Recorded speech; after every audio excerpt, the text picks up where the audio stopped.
Welcome to Advance with MUSC Health. I'm your host, Erin Spain. This show's mission is to help you find ways to preserve and optimize your health and get the care you need to live well. Diseases of the endocrine system may require surgery on the neck or abdomen to access thyroid or adrenal glands. Studies show having a highly experienced endocrine surgeon can help reduce complications during and after surgery. Here at MUSC Health, Dr. Denise Carneiro-Pla is part of a team of board-certified surgeons who specialize in endocrine surgery. She joins me today to talk about the endocrine system and specifically parathyroid glands and the surgical care she offers patients with parathyroid disease. Welcome to the show. Thank you, Erin. Thank you for inviting me. Well, tell me about your work as an endocrine surgeon and explain the diverse group of endocrine surgeons at MUSC Health. The endocrine surgery here at MUSC is made of two endocrine surgeons, myself and Dr. Bernice Huang, who's my new partner.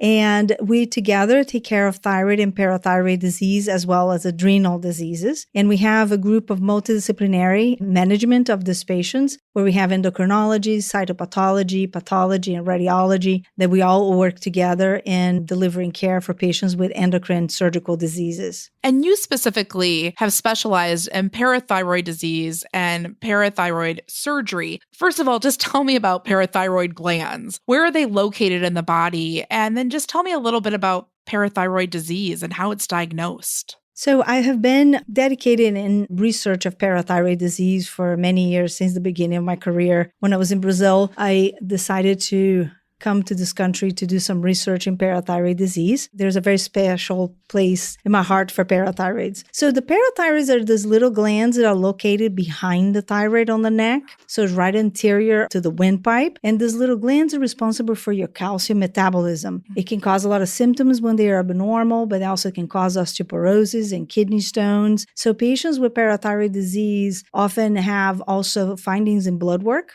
where the calcium is elevated as well as the parathyroid hormone. And patients with that presentation of high calcium and high PTH often should be surgically evaluated by an endocrine surgeon. Tell me about the different diseases that are involved with the parathyroid glands. So the parathyroids can become tumors, hyperfunctioning tumors that produce too much hormone. Therefore, your calcium will be elevated for several reasons. The primary hyperparathyroidism, which is a disease of the parathyroids on the normal person, they will see their doctor, usually have a blood work that shows a high calcium or have symptoms that trigger the doctor to measure the calcium and the parathyroid hormone.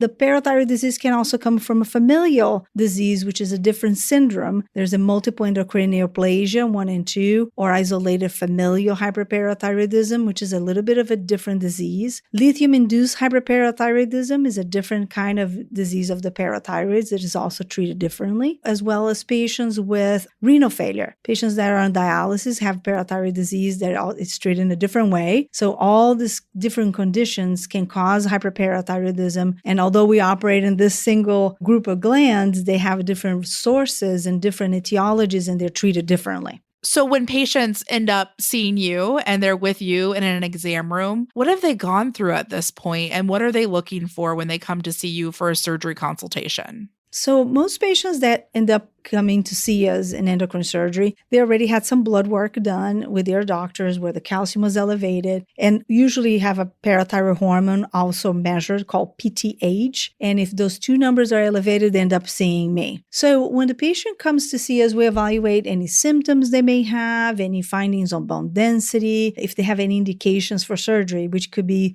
symptomatology, usually bone pain, joint pain, memory loss, or difficulty concentrating. They can have kidney stones. They can urinate a lot at night. These patients are usually very tired. So those are the symptoms that indicate surgery. In the lab work, we see the calcium and the PTH level as well as kidney function. And if we have a bone density, we evaluate to see if there's any bone loss associated to this disease. And so we make decisions about this disease being a reason for surgery or not. So one thing that we have, I think is very good about our center, Endocrine Surgery Center here at MUSC, I like to call it one-stop shop. Usually the patient comes to me, we do blood work when you come, repeat what you had done, and I usually do an ultrasound on every patient that I see. And on the ultrasound, the majority of the times, about 90% of the times, I can see a parathyroid. And if I localize the parathyroid gland without question, usually that's enough for me to recommend surgery and have you schedule. So at times, this imaging is not as clearly identified, and I don't feel comfortable in taking the patient to the operating room with just that. Often we can get the same day a 4D CT, which is another imaging that we do for localizing parathyroids.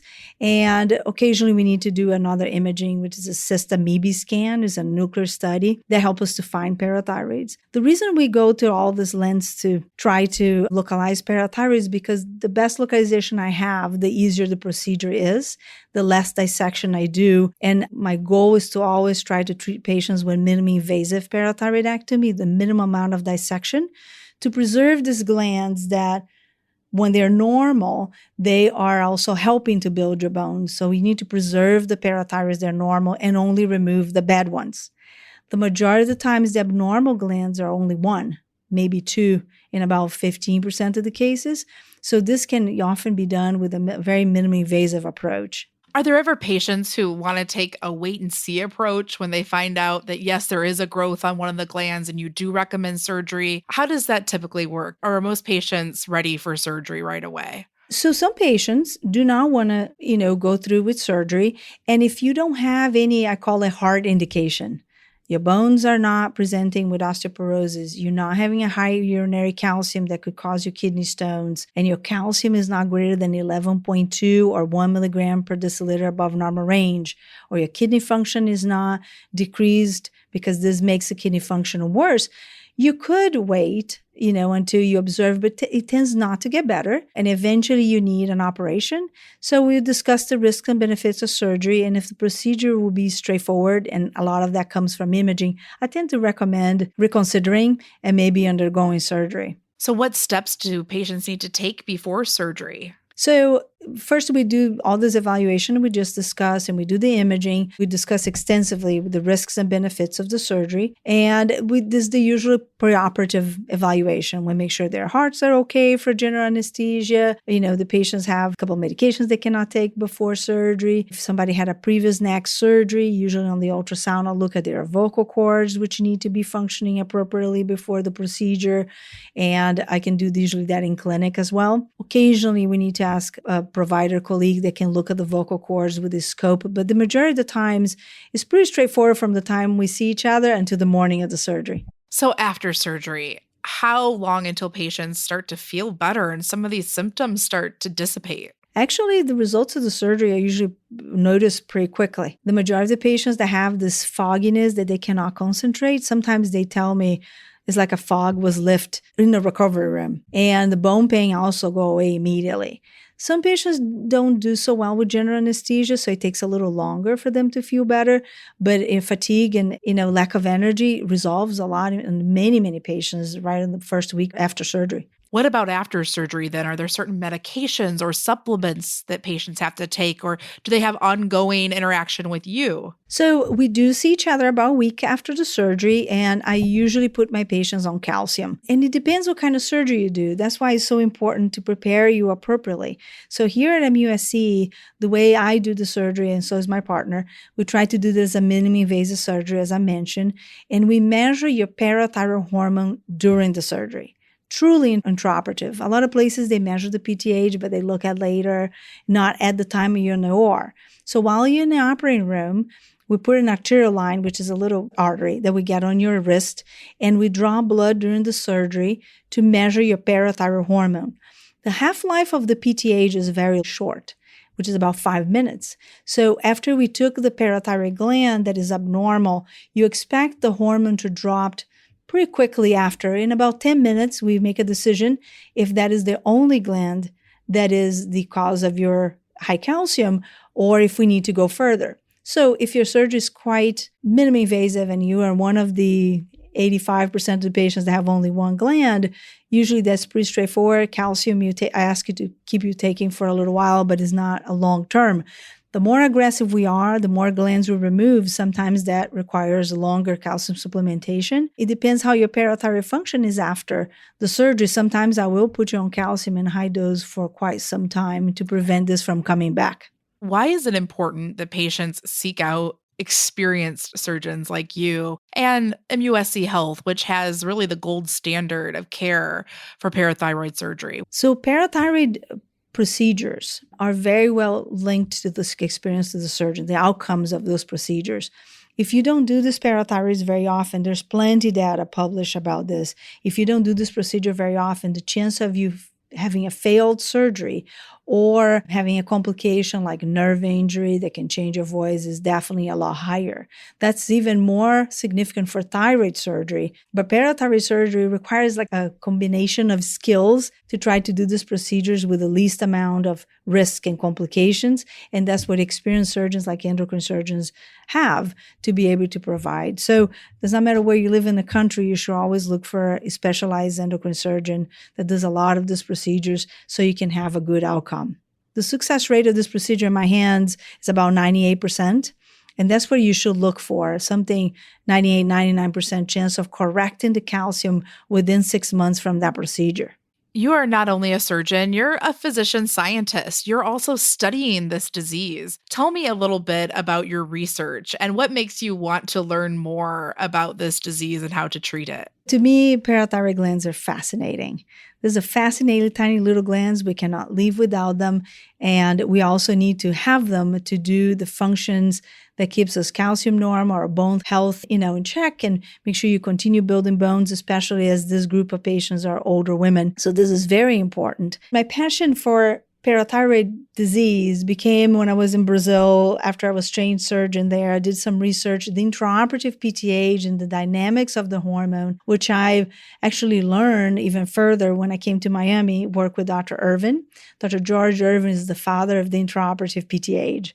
His research and he's working with companies to make the PTH faster. He changed single-handed what we do as endocrine surgeons. And I had the pleasure of working with him for 10 years and continue working with him to this day to study this. So by the time I got to Miami, which was about 25 years ago, he was writing a lot about this changing the management of parathyroid and how the dynamics of the hormone worked during the procedure.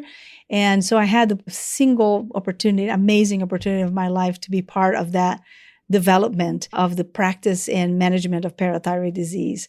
So we have written a lot over the years about parathyroid management intraoperatively for primary hyperparathyroidism. And I still learn to this day. I follow my patients forever with blood work for the rest of their lives. I usually see them and bring them back if they have any issues, and it teaches me a lot about the surgery and makes me an active researcher in endocrine surgery, especially in the realm of parathyroid disease. Is there anything else you want to add that we didn't cover that you think is important to share? I think it's important for patients to understand that at times the parathyroids overfunction to correct something that is abnormal. Not every elevation of the parathyroid hormone means that they need a surgery. So a very common reason for that is vitamin D deficiency. So patients with low vitamin D will have a high PTH, and this PTH is not abnormal. There's no disease of the parathyroids. They're just doing their job. So when the parathyroid loses the feedback and they start becoming tumors, that's the time when the endocrine surgery comes in. And usually the calcium levels are elevated at that time. So not every elevated PTH actually requires surgical treatment. And sometimes patients here, especially hearing all those great things that you can feel with a parathyroid surgery, they want to take their parathyroids out. And a parathyroid should only be removed when it's proved to be abnormal.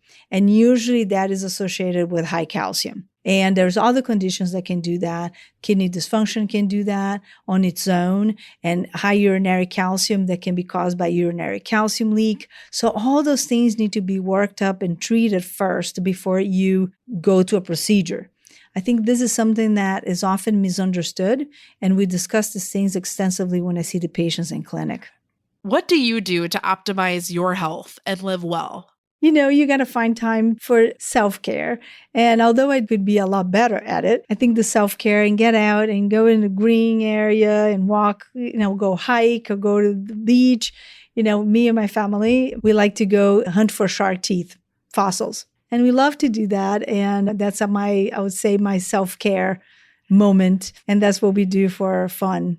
Well, thank you so much for coming on the show and talking about your work. And you are so passionate about it. It's easy to tell that this is something that you really thrive by helping these patients. So thank you so much for your time today. Thank you so much for having me. For more information on this podcast, check out advance.muschealth.org.